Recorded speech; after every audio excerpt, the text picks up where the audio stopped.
Salam, hər birinizi xoş gördük. Lənkəran rayon Mais Mirzəcənov adına Yuxarı Müəllif Kənd Tam Orta Ümumi Təhsil Məktəbin radio qovşağı efirdədir. Bugün sizinlə mən 5A sinif şagirdi Məhərrəm Sahib. Mövzumuz Azərbaycan Respublikasının Daxili Qoşunlar Gününün yaranma tarixinə həsr olunur. Azərbaycan öz dövlət müstəqilliyini elan etdikdən sonra Azərbaycanlı daxili qoşunların hərbi hissələrinin yaradılması zərurəti meydana çıxdı. Bir tərəfdən Ermənistan ordusunun Qarabağa və sərhəd bölgələrimizdə təcavüzünün getdikcə geniş miqyas alması, digər tərəfdən ölkə daxilində Azərbaycanın müstəqilliyinə qənim kəsilmiş qüvvələrin fəallaşması bunu tələb edirdi. Ona görə də 1992-ci il mart ayının 12-sində Daxili İşlər Nazirliyinin daxili qoşunlarının hərbi hissələrinin yaradılmasına başlandı. Azərbaycanın ərazi bütövlüyünün uğrunda gedən döyüşlərdə bu hərbi hissələr yüksək döyüş qabiliyyəti nümayiş etdirdilər və möhkəmləndilər. Daxili qoşunların sıralarından yüzlərlə vətən oğlu şəhid oldu. Onlardan 9 nəfəri 8-nə ölümündən sonra ölkəmizin ən yüksək adı olan Azərbaycanın milli qəhrəmanı adı verilmişdir. Daxili qoşunların 1738 nəfər döyüşçüsü göstərdikləri döyüş yüzəltlərinə görə Azərbaycan Respublikasının orden və medalları ilə tərtib olmuşdular.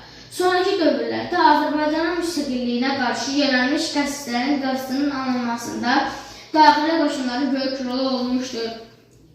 Bütün bunları nəzərə alaraq Azərbaycan Respublikasının Prezidenti Heydər Əliyevin 1995-ci ilin 9 mart tarixli fərmanı ilə martın 12-si Daxili Qoşunlar Günü elan edilmişdir. 1991-ci ilin dekabrında Sabiq SSR Daxili İşlər Nazirliyi Daxili Qoşunların Bakıda yerləşən 5-ci diviziyası buraxılmış və heyəti 2500 nəfərdən ibarət olan 3 hərbi hissə Azərbaycan Respublikasının Daxili İşlər Nazirliyinə tabeliyinə verilib.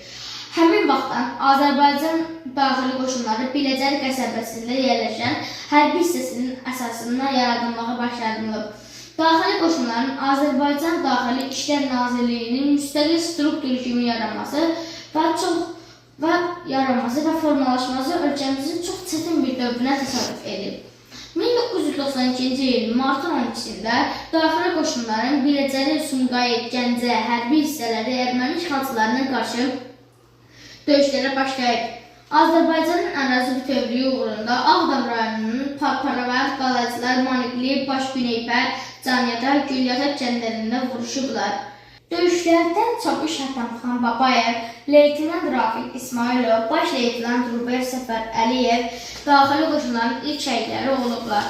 Həmin döyüş günü rəmzi olaraq Daxili Qoşunlar Günü kimi müəyyən edilib. Azərbaycanın ərazi bütövlüyü uğrunda döyüşlərdə daxili qoşunların döyüşçüləri də qəhrəmanlıq nümunələri göstərib şəhidlər veriblər. Döyüş əməliyyatları aparılan müddətdə qoşunların şəxsi heyətindən 496 nəfər həlak olub, 1166 nəfər yaralanıb, 268 nəfər isə itkin düşüb. Bu gün əminliklə demək olar ki, daxili qoşunlar qarşı qoyulan vəzifəni yüksək peşəkarlıqla yerinə yetiriblər. Azərbaycan komandanın, Ali Baş Komandanının diqqəti sayəsində daxili qoşunların maddi-texniki bazası kazarma yaşayış fondunun yaxşılaşdırılması istiqamətində ardıcıl tədbirlər həyata keçirilib. Hərbi hissələr ən yüksək beynəlxalq standartlara uyğun olan texnika, xüsusi vasitələr və rabitə sistemləri ilə təchiz edilib.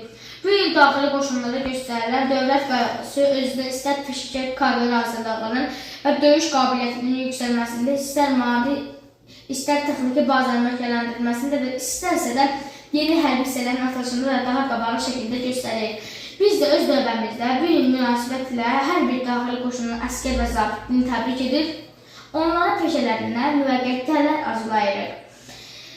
Efirimizin dəyərli izləyiciləri, bizə ayrılan saatın sonuna gəldik. Növbəti efirlərdə görüşənədək sağ olun, salamat qalın.